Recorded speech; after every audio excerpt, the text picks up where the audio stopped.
इस कार्यक्रम के प्रायोजक हैं कृषि एवं किसान कल्याण मंत्रालय, भारत सरकार।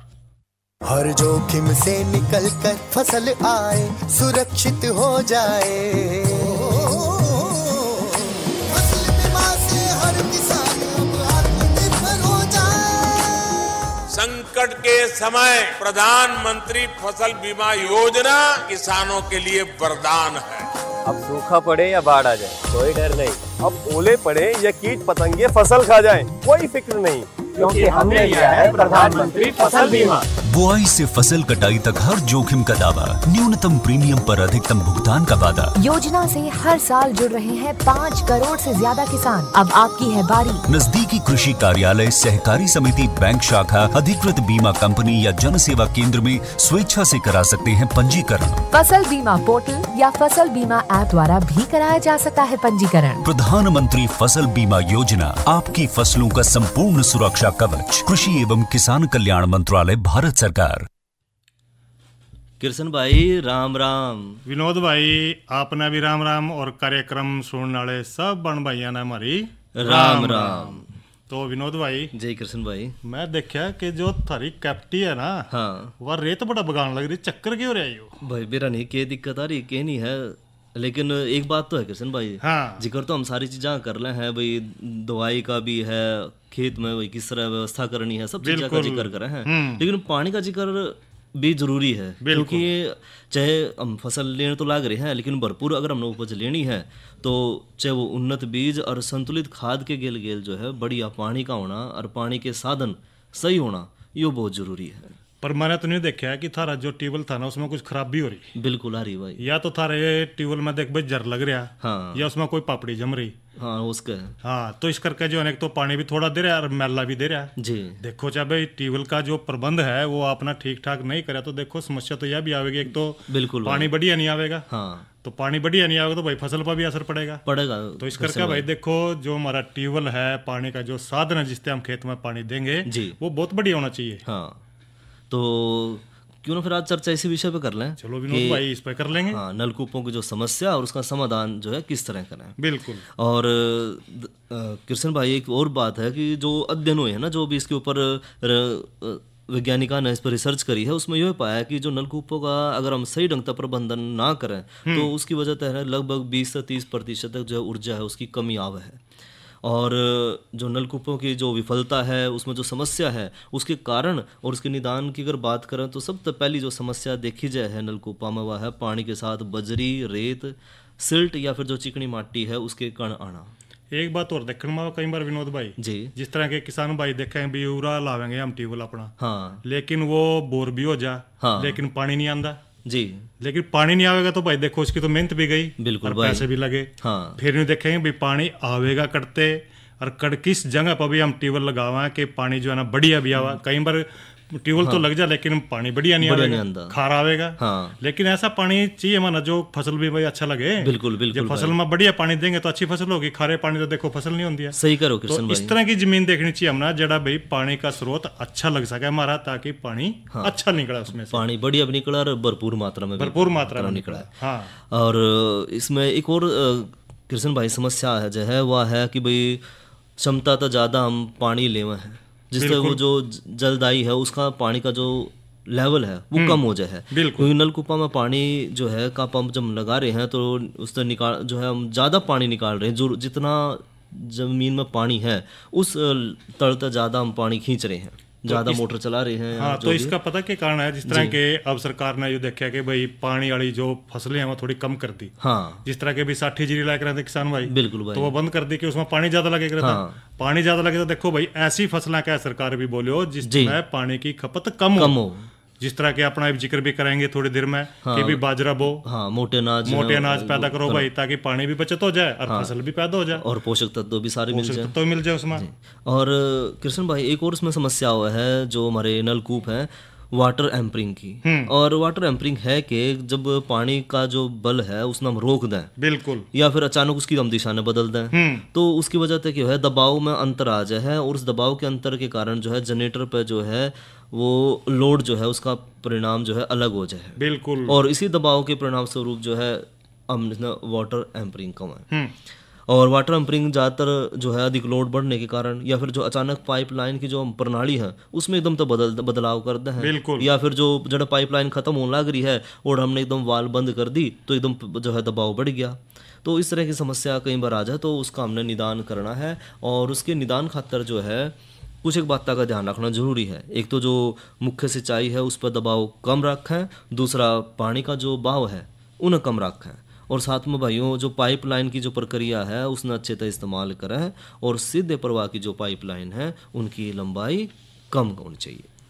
तो विनोद भाई देखिए, जिस तरह आप जिक्र करेंगे, एक बात और देखने में आवा, कई बार जो है ना नलकूपा में पपड़ी जमना और जंग लगने की भी समस्या बिल्कुल, जिसका आप जिक्र भी कर रहे थे। हाँ, यह देखने में आवा कि जो जालियां में पपड़ी जम जाएगी और भाई उसमें जर भी लग जाएगा उस ट्यूबवेल के में जी। तो भाई जिस तरह जो है ना जल प्रदान करने वाली जो ताकत है वो ट्यूबवेल में से पानी निकलेगा वो थोड़ा कम हो जाएगा, क्योंकि जंग लग गया जी। और नलकूप में पपड़ी जमने थे और जंग लगने की समस्या का भाई देखो निदान करना भी बड़ा जरूरी अच्छा है। कृष्ण भाई, फिर क्या करें अगर मान लो पपड़ी जम रही है तो किस तरह से जमे है और इसने किस तरह से बचाव करे फिर? देखिए विनोद भाई, अगर जम जाए पपड़ी, हाँ भूम जल में जब भी भाई घुलनशील जितने भी लवण है वो सारे के सारे उसके में आवेंगे जी। तो जिस तरह भाई वो अवक्षेपित होकर के जाली की जो दीवार है उस पर वो पपड़ी के रूप में जम जाएंगे, जिससे भी जो जाली है ना उसके जो सुराख है वो बंद हो जाएंगे, और इसके बाद भाई जो नलकूप की जो जल देने की जो ताकत है वो भी कम होगी, क्योंकि वो जाली रुक जाएगी। हाँ बिल्कुल सही कह रहे हो। और जाली की दीवार पे भाई पपड़ी खास तौर पर देखा है कि जो कैल्शियम है या मैग्नीशियम है कार्बोनेट, लोहा या फिर मैग्नीज के जो ऑक्साइड हैं जी। या बैक्टीरिया है, चिकनी मिट्टी के कण हैं, या उसके ऊपर जमते रहेंगे। और नमक के अमल से हम अगर उसका प्रयोग करें तो भाई कार्बोनेट लवणा की पपड़ी पानी में घुल जाएगी। और क्लोरीन के प्रयोग से भाई जो बैक्टीरिया है इसकी जो वृद्धि हो रही है उन्हें रोक सका जी। और पॉलीफॉस्फेट के प्रयोग से भाई लोहा और मैग्नीज के जो ऑक्साइड बन रहे हैं या फिर चिकनी मिट्टी के जो कण है जिसके कारण वो पपड़ी है उसको भी दूर कराया जा सका। और पपड़ी दूर करने से भाई उसके अंदर जो हम रसायन लेंगे जी। उसके बाद पपड़ी युक्त पानी को भाई पंप के गिला हमने बाहर काढ़ना जरूर देना चाहिए कि उसके पानी को बाहर निकाल देंगे तो देखो भाई वो साफ हो जाएगा। हाँ। और पानी ज्यादा लग जाएगा। यानी कि कृष्ण भाई तो क्लोरीन का एक प्रयोग करें और दूसरा जो है पॉलीफॉस्फेट है उसका प्रयोग करके हम जो है पपड़ी पे नियंत्रण कर सकें। बिल्कुल।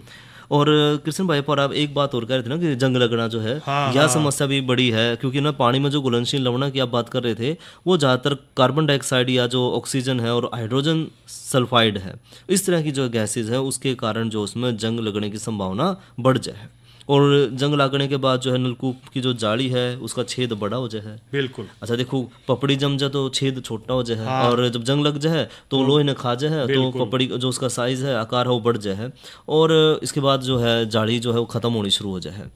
और अगर ये समस्या आ जाए तो उसके बचाव खातर जो है जो हमने नलकूप में जो है जाली है वो स्टेनलेस स्टील की या फिर जो मिश्री धातु हैं जिस तरह पीतल आदि की जो है जातियों की है उनका हमने प्रयोग करना चाहिए, ताकि जो है उसमें जंग ना लगे। और आजकल तो प्लास्टिक का भी बड़ा इस्तेमाल हो रहा है, तो प्लास्टिक की जाली भी लगा कर हम इसने जो है जंग तक बचा सके हैं।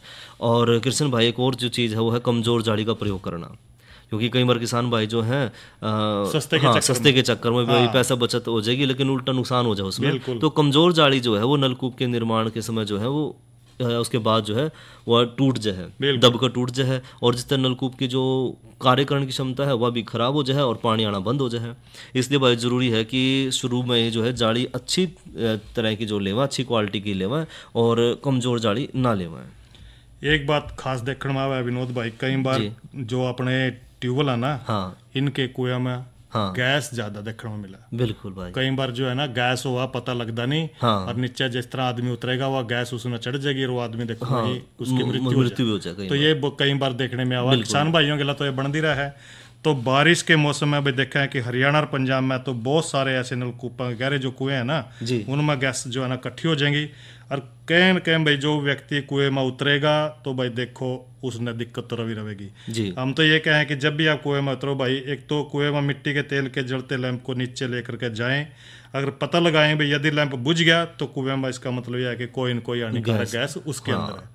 तो ऐसी स्थिति में भाई गैस को कुएं से निकालने खातिर पंप को 10 से 30 मिनट तक खाली चलाएं और कुओं से गैस को धोकनी द्वारा निकालें या फिर भाई अन्य किसी विधि से गैस को निकालें, जैसे खुले छत को ऊपर नीचे करके। हमेशा कुओं में उतरने से पहले भाई ये अच्छी तरह जान लें कि कुएं में हानिकारक गैस तो नहीं है जी। और कुएं में भाई चूने का घोल डाल कर कार्बन डाइऑक्साइड की जो है उससे निष्क्रिय कर दें और कुओं की दीवार पर भाई प्लास्टर करने से जहरीली गैसों की कमी आवेगी और इससे जो है ना जहरीली गैस बिल्कुल खत्म हो सका है। इनकी प्लस्तर करा भाई, उस पर प्लस्तर कर दे। हाँ कृष्ण भैया तो जो है जानकारी ली कि नलकूपों की जो है किस तरह की समस्या है और उसका समाधान हम क्या करें, तो क्यों ना भैया का मनोरंजन करवा दें, सुनावे लोकगीत, लेकिन इस संदेश के बाद। माननीय प्रधानमंत्री श्री नरेंद्र मोदी जी के दूरदर्शी नेतृत्व में पिछले 8 सालों में कृषि एवं इससे जुड़े क्षेत्रों को आधुनिक बनाने और किसानों को सशक्त एवं आत्मनिर्भर बनाने के लिए कई महत्वपूर्ण कदम उठाए गए हैं। साल 2013-14 में जहां कृषि बजट केवल 21,933 करोड़ रुपए था, वहीं साल 2022-23 में इसे बढ़ाकर 1,24,000 करोड़ कर दिया गया। तभी तो साल 2013-14 में जहां खाद्यान्न उत्पादन 265.05 मिलियन टन था, वहीं साल 2021-22 के तीसरे अग्रिम अनुमान में ये बढ़कर रिकॉर्ड 314.51 मिलियन टन हो गया। वहीं साल 2013-14 में बागवानी फसलों का उत्पादन जहां 280 मिलियन टन था, वहीं साल 2021-22 में ये बढ़कर 333.25 मिलियन टन हो गया। किसानों की कृषि संबंधी जरूरतों के लिए पीएम किसान सम्मान निधि योजना लागू की गई। प्रधानमंत्री जो सम्मान निधि आती है ना, वो डायरेक्ट खाते में आती है, उसमें कोई दिक्कत नहीं, कोई व्यवधान नहीं, और फिर उसको निकाल के हम बाजरा को भी ले आते हैं, गेहूं को भी ले आते हैं, सरसों को भी ले आते हैं। बातें हमारे जो खेल चल तो बढ़िया। अब तक 11.37 करोड़ से भी ज्यादा पात्र किसानों को 2 लाख करोड़ रुपए से भी ज्यादा राशि ट्रांसफर की जा चुकी है। किसानों को प्राकृतिक आपदा और बेमौसम बारिश से होने वाले फसल नुकसान से बचाने के लिए प्रधानमंत्री फसल बीमा योजना की शुरुआत की गई। हमने 1800 रुपये प्रीमियम भरा था। अधिक वर्षा होने की वजह से पूरी फसल खराब हो गई थी। उसका हमने इंश्योरेंस कंपनी को उनको सूचना दी और उनके प्रतिनिधि आके हमारे खेतों का निरीक्षण किया उन्होंने, और उसके बाद में फिर हमारा बीमा 2022 में 76,000 रुपये मुझे प्राप्त हुआ। अब तक 10.69 करोड़ से ज्यादा आवेदक किसानों को 1,18,195 करोड़ रुपए से भी ज्यादा का भुगतान किया गया है। साल 2014 के मुकाबले अब किसानों को दलहन, तिलहन और धान की उत्पादन लागत से 1.5 गुना ज्यादा एमएसपी दिया जा रहा है। इस बढ़े हुए एमएसपी दर पर साल 2020-21 में 991 लाख मीट्रिक टन से ज्यादा गेहूं व धान की खरीद हुई। 2,44,159 करोड़ रुपए मूल्य की गेहूं व धान की फसलों की रिकॉर्ड खरीदी हुई, जिससे 1.75 करोड़ से भी अधिक किसानों को फायदा हुआ। एग्री इंफ्रास्ट्रक्चर फंड के तहत 1 लाख करोड़ रुपए की मदद से कृषि और इससे संबंधित बुनियादी ढांचों को विकसित किया जा रहा है। AIF के थ्रू हमको लोन मिला, जिससे ये मिल चल रही है। इस क्षेत्र में ऐसी और भी मिलें और भी प्रोजेक्ट हैं जो चल रहे हैं। ये सरकार का बहुत अच्छा इनिशिएटिव है, जिससे गांव में खुशहाली आ रही है। 313.58 लाख से भी ज्यादा नए किसान क्रेडिट कार्ड जारी किए गए। मिट्टी में पोषक तत्वों के अधिकतम उपयोग करने के लिए किसानों को सॉइल हेल्थ कार्ड जारी करने की शुरुआत की गई। विभिन्न चरणों में अब तक 23 करोड़ से भी ज्यादा सॉइल हेल्थ कार्ड्स जारी किए जा चुके हैं। किसान की आय में बढ़ोतरी करने और पर्यावरण को स्वस्थ रखने के लिए परंपरागत कृषि विकास योजना को बढ़ावा दिया गया। ये गंगा के किनारे जैविक खेती करना ये बहुत ही जरूरी जो सरकार का उपक्रम है। प्रदूषण फैलता है, उससे भी उसको राहत मिलती है और इस तरह से फसल भी अच्छी होती है और उसकी गुणवत्ता भी अच्छी होती है। खेत स्तर पर जल उपयोग दक्षता बढ़ाने हेतु सूक्ष्म सिंचाई के प्रोत्साहन हेतु प्रति बूंद अधिक फसल योजना क्रियान्वित की जा रही है। 10,000 से ज्यादा नए FPO का गठन और उसका संवर्धन किया जा रहा है। मैं FPO का डायरेक्टर हूँ। मेरा FPO पूरा हो गया है। 3,02,000 रुपया किसान का है शेयर होल्डर और 3,02,000 रुपया सरकार दी है। उससे हम लोग खाद बीज का दुकान किया हूँ। किसानों को उनकी फसल का उचित मूल्य दिलाने के लिए देश भर की मंडियों को आपस में ई-नाम प्लेटफॉर्म से जोड़ा जा रहा है। ग्रामीण स्तर पर रोजगार को बढ़ावा देने के लिए राष्ट्रीय मधुमक्खी पालन और शहद मिशन की शुरुआत की गई। देश को खाद्य तेल में आत्मनिर्भर बनाने के लिए राष्ट्रीय खाद्य तेल मिशन की शुरुआत की गई। इसके तहत 11,000 करोड़ रुपए से भी ज्यादा की राशि आवंटित की गई है। संवेदनशील कृषि उत्पादों की आवाजाही के लिए किसान रेल चलाई जा रही है। बहुत शीघ्र खराब होने वाले फल, सब्जियों एवं अन्य बागवानी उत्पादों की आवाजाही को सुनिश्चित करने के लिए किसान रेल का संचालन होने से किसानों को लाभ हो रहा है। कृषि को आधुनिक बनाने के लिए स्मार्ट उपकरण उपलब्ध करवाए जा रहे हैं। इसके अलावा सिंचाई, कीटनाशकों और पोषक तत्वों के छिड़काव के लिए ड्रोन टेक्नोलॉजी को भी अपनाया जा रहा है। हमारी सरकार किसानों के हित में हर संभव कदम उठा रही है, लगातार एक के बाद एक नए कदम उठाती जा रही है। कृषि में रिफॉर्म और ट्रांसफॉर्म के 8 साल शानदार प्रदर्शन से उपलब्धियां बेमिसाल।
सुनन आइए, झनकारा सुनन आइए, आइए हो ननद के वीर, झनकारा सुनन आइए, आइए हो ननद के वीर, के चूंदड़ ओढ़ूंगी महल के बीच, ओ चूंदड़ ओढ़ूंगी महल के बीच, हाँ चूंदड़ ओढ़ूंगी महल के बीच। और ये तो सुना भाई ने लोकगीत और फिल्म थी लीलो चमन। और अब एक ज़रूरी सूचना, चौधरी चरण सिंह हरियाणा कृषि विश्वविद्यालय हिसार द्वारा आयोजित कृषि मेला रबी फसलों पे, और इस मेले का जो विषय है वो है जल संरक्षण। इस विषय में हमने पहले भी जानकारी दी थी और जो तिथि बताई गई थी वो थी सितंबर 8 और 9। भाइयों जो ये तिथि है मेले की वो उसमें बदलाव किया गया है। अब ये मेला जो है 8 और 9 सितंबर की बजाय 13 और 14 सितंबर को आयोजित होगा। और जो आयोजन का स्थल है वो है मेला ground, gate number 3, Balsamand road, Hisar. और कृष्ण भाई क्यों ने मौसम की ओर बात कर लें। बिल्कुल विनोद भाई, देखिए मौसम की तो चर्चा ना करी तो देखो किसान भाई किस तरह पता करेंगे कि आज बारिश आवेगी कि ना आवेगी, मौसम सूखा रहेगा कि। बिल्कुल भाई। तो आज का अधिकतम तापमान रहा 37 डिग्री सेल्सियस और न्यूनतम तापमान 25 डिग्री सेल्सियस, और कल भी जो है ना यही तापमान बना रहेगा, यानी कि अधिकतम तापमान 37 डिग्री सेल्सियस और न्यूनतम तापमान 25 डिग्री सेल्सियस। और कृष्ण भाई साथ में जो है 5 और 6 सितंबर और 10 और 11 सितंबर ने जो है बीच बीच में थोड़ा सा जो है बादली होने की संभावना है, इनकी थोड़ी बहुत बूंदाबांदी और हल्की बारिश की संभावना भी रहेगी। अच्छा, और विनोद भाई लगे आजकल का कार्यक्रम भी बता दें भाइयों को। बिल्कुल भाई। और कल दिन है मंगलवार को कार्यक्रम लेके आवा है हम फोन इन, और कल जो है ना फोन इन का विषय रहेगा दुधारू पशुओं में बांझपन की समस्या व अन्य देखभाल, और विशेषज्ञ रहेंगे हमारे डॉक्टर प्रेम सिंह, पूर्व मुख्य तकनीकी अधिकारी करनाल से। और कृष्ण भाई ये बात कर लें प्राकृतिक खेती, और क्यों करें प्राकृतिक खेती, क्या कारण है प्राकृतिक खेती करण का। तो प्राकृतिक खेती क्यों करें, एक तो भाइयों जो है इस तरह किसान का जो खर्चा है, क्योंकि अगर प्राकृतिक खेती नहीं कर रहे तो हम कौन सी खेती कर रहे हैं कृष्ण भाई, तो हम खेती कर रहे हैं जो रासायनिक खाद वाली और कीटनाशक वाली। देखिए विनोद भाई, जो रासायनिक खाद है ना, ज्यादातर किसान भाई देखने में आवे कि रिश्तमरी एक दूसरे से ज्यादा रासायनिक खाद डालने पर पूरा जोर रखा। हाँ, और इसी के साथ साथ भाई देखो, अगर रासायनिक खाद ज्यादा डालेंगे खर्चा ज्यादा आएगा। बिल्कुल भाई। और आमदनी तो क्या बढ़ेगी, लेकिन अगर किसान भाई प्राकृतिक खेती करके देखें तो देखो, एक तो जो आपके पैसे हैं उनकी भी बचत होगी, और फसल भी बढ़िया होगी और शरीर भी बढ़िया रहेगा क्योंकि स्वस्थ अनाज पैदा होगा। बिल्कुल। और कृष्ण भाई जो है रासायनिक खाद हैं, कीटनाशक हैं, हाइब्रिड बीज हैं, ये बहुत महंगे भी हैं, उससे जो है किसान भाइयों का खर्चा बड़ा है। और साथ में जो है कई बार इन चीज़ों की वजह से बैंक तक लंबा जो है बड़ा लोन लेना पड़ जाए है, और कई बार किसान भाई फिर लोन नहीं चुका पाते, तो कई क्षेत्रों में देखा जाए किसान भाई आत्महत्या भी कर रहे हैं। और साथ के साथ जो रासायनिक खाद है, कीटनाशक है, इनका प्रयोग करने जो है तेजी तक मिट्टी में जो उर्वरा शक्ति है वो कम होती जान लग रही है। साथ के साथ प्रदूषण जो है हवा का भी, पानी का भी, मिट्टी का भी, सब बढ़ते जान लग रहे हैं। और जो संकर बीज के उपयोग की वजह से जो है मिट्टी की जो पोषक तत्वों की कमी है, हानिकारक कीटों में बढ़ोतरी है, वो भी होती जान लग रही है। और साथ में जो है मिट्टी, पानी और हवा के जो है कई प्रकार के जो लाभकारी जीव हैं, जिस तरह की मछली हैं, केंचुए हैं, अन्य कीट पतंगे हैं, वो भी जो है तेजी से खत्म होने जान लग रहे हैं। और रासायनिक खाद और कीटनाशकों के जो प्रभावित फसल है, इसका प्रयोग करने तय इंसानों में भी, पशुओं में भी, पक्षियों में भी, सब में जो है अनेक तरह की नई नई बीमारी पैदा होने लग रही हैं।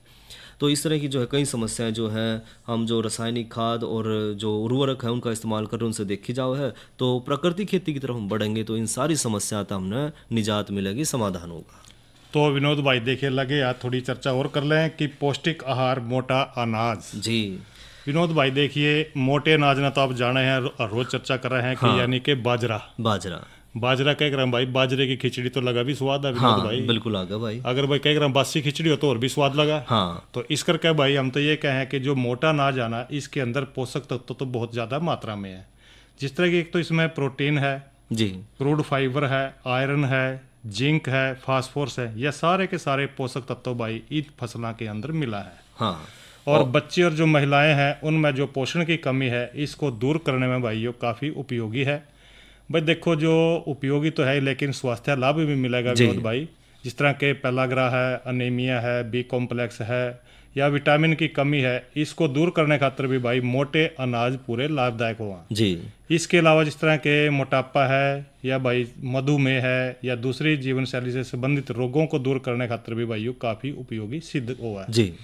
और मोटे अनाज में भाई कई ग्राम डाइटरी फाइबर भी है, एंटीऑक्सीडेंट भी है, उच्च मात्रा में कई ग्राम भाई पाए जावा, पोषक तत्व है और सूक्ष्म पोषक तत्व जो है ज़्यादा मात्रा में है। और एक बात हो रहा है विनोद भाई, कई ग्राम ये जो बाजरा है ना, हाँ, बाजरा जो है ना मुसला ते लड़ा, हाँ, क्योंकि कई नगराम भाई बाजरा तो बड़ा अलबेला है, हाँ, और मुसला ते लड़ा अकेला है यू, हाँ, सही तो भाई देखो इसना तो मुसल जितने ना कुटेंगे, कूट हाँ, का इसका छिलक तार का भाई फिर यू बना है। बिल्कुल भाई, बनाना कोई आसान काम नहीं है। आजकल हाँ, तो देखा है कि भाई औरतें भी घर में केक रहे हैं कि ठाका मिक्सी में ना कूट काट दें इसना, हाँ, लेकिन जो पहला थी औरतें थी ना वो इसमें ओखड़ी में घेर का और उसमें ला का पानी बे का थोड़ा सा, फिर उसने कुट्टे करा थी और उसके बाद फिर भाई इसने बनाए करा फिर उसने रात ना जाडे में खाए करा। जितनी मेहनत है उतना फिर स्वाद भी है खाने में। और साथ में जो बाजरे की हम बात कर रहे थे, तो इससे ना एक तो और ख़ास बात है कृष्ण भाई की, जो है मोटे अनाज का जब इस्तेमाल कर रहे हैं हम, तो जलवायु परिवर्तन की जो समस्या सामने आने लग रही है उसमें भी बड़ा उपयोगी है। जल में जो कार्बन की मात्रा कम होती जाने लग रही है उसने भी बढ़ाने में मदद करे है, तापमान को भी नियंत्रित करने में मदद करे है, और जो भूमि की उपजाऊ शक्ति है उसने भी बढ़ाने में मदद करे है।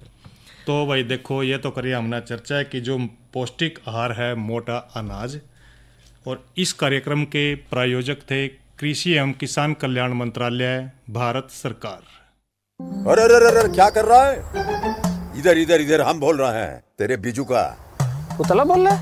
हाँ, पक्षियों से तो हम खेत को बचा लेते हैं, पर इन घातक रसायनों से कैसे बचाएं? मतलब?